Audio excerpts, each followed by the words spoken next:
You can recognize a decade from one face in a heartbeat, even though nobody officially appoints that face. Open any social app during a major cultural moment and watch what happens because one person keeps reappearing while dozens of equally talented people fade from memory. Try this on yourself right now. Close your eyes, ask for the face of the early pandemic years, then ask for the face of the last big pop wave before short form video swallowed everything. Most people do not picture a random crowd, and that result tells us this is about attention systems, not only private taste. The stakes are bigger than celebrity trivia because symbolic faces can influence elections, shape who gets trusted in boardrooms and clinics, and quietly reset beauty standards for millions of people. By the time this ends, you will be able to see the machinery that turns a person into the face of an era and understand why that spotlight feels natural. Culture behaves like a moving spotlight in a crowded theater, and once you notice who controls the light, the mystery becomes a process. Picture a normal weekday where you pass a bus shelter, glance at a waiting room screen, and open your phone in a checkout line. The same face appears in each place with slightly different styling, yet the emotional message feels stable every time you see it. Across controlled studies, people tend to trust what feels familiar even when they cannot explain the feeling. Researchers describe this as exposure effects, but in plain language, it works like mental Velcro, because repeated contact helps one face stick, while others slide away.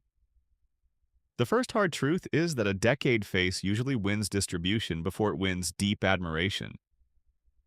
If the media stream keeps presenting one person as the reference image, your brain starts treating that person as the default before you even notice the handoff.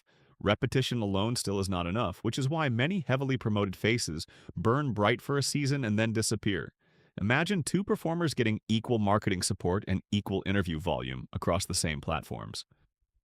One face remains readable from far away, in bad lighting, and inside tiny profile circles where detail almost vanishes. The other face might be just as striking in person, but the features do not survive compression with the same clarity. Perception research shows that when a stimulus is easy to process, people often misread that ease as credibility and likability. Run a second quick test in your mind and shrink a familiar face to postage stamp size, then ask whether the mood and intent still feel obvious. Faces that define decades usually keep their emotional signal even when the medium gets noisy, and that screen durability is a massive hidden advantage. Timing adds pressure that beauty alone cannot explain. Every decade carries fear, hope, and unresolved argument, and people instinctively look for human anchors when those feelings get intense.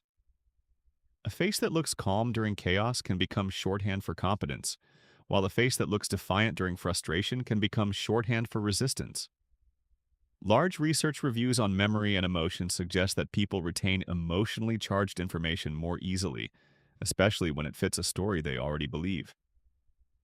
The spotlight therefore rewards emotional fit with the moment, not just visibility or technical talent.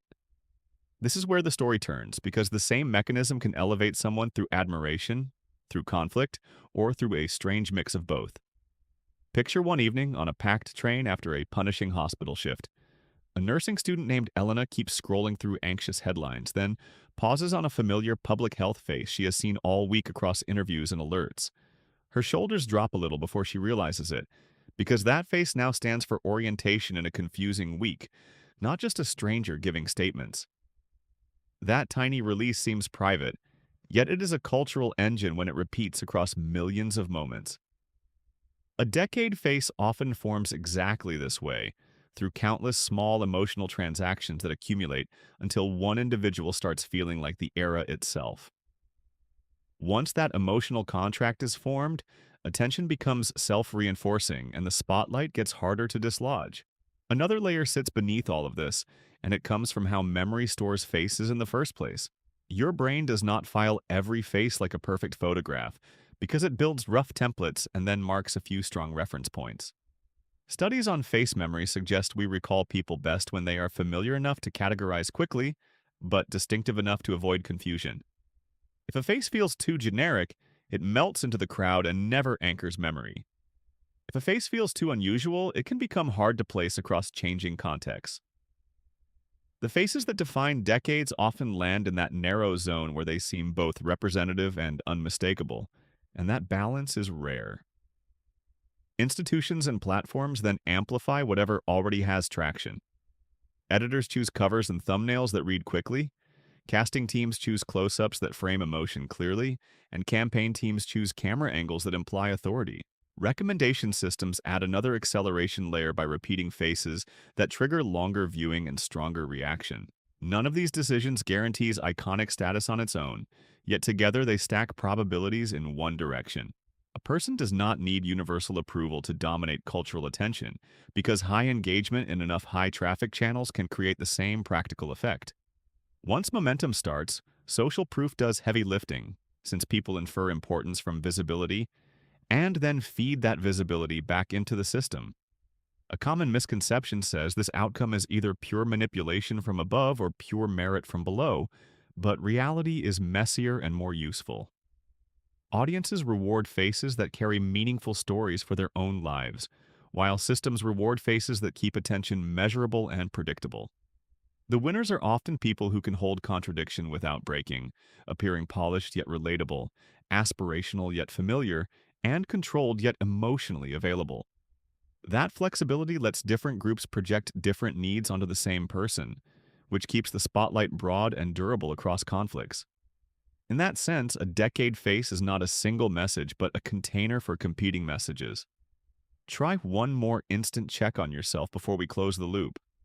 Pull up three faces that dominated your recent feeds and ask what emotional job each face performed in your day. One may have signaled reassurance when news felt chaotic, another may have represented conflict you could not ignore, and another may have offered escape when attention felt overloaded. If you can name those roles quickly, you are seeing the real mechanism in action. Decade faces function as emotional shortcuts in a crowded information economy, which can be useful for orientation but risky for judgment. A shortcut helps you move faster, yet speed can hide how much evidence you skipped. The cost becomes clear in high-stakes decisions where appearance can outrun facts. Social psychology research repeatedly finds that snap impressions from faces can influence judgments about competence, warmth, threat, and leadership even when people believe they are being objective. That pattern can affect hiring, sentencing, funding, and public trust in ways that feel rational in the moment. The practical response is not cynicism and it is not denial because both reactions leave the mechanism untouched. The practical response is deliberate friction at decision points. Slow down, ask what evidence is actually present, and notice when familiarity is pretending to be truth. The spotlight can guide attention, but it should never be allowed to write conclusions for you. Now return to that opening image where one face kept sticking while the rest blurred into background noise. That feeling was never just chance, and it was never just charisma, because repetition, readability, emotional timing, and institutional amplification were working together the whole time. More people can publish now than ever before, so more faces can rise quickly, yet attention loops can still narrow cultural focus around a few symbols during shared stress. Once you see the machinery, iconic faces become easier to understand without becoming less interesting to watch. A decade does not magically choose a face because we choose it together through millions of glances, clicks, and conversations that train the spotlight where to land.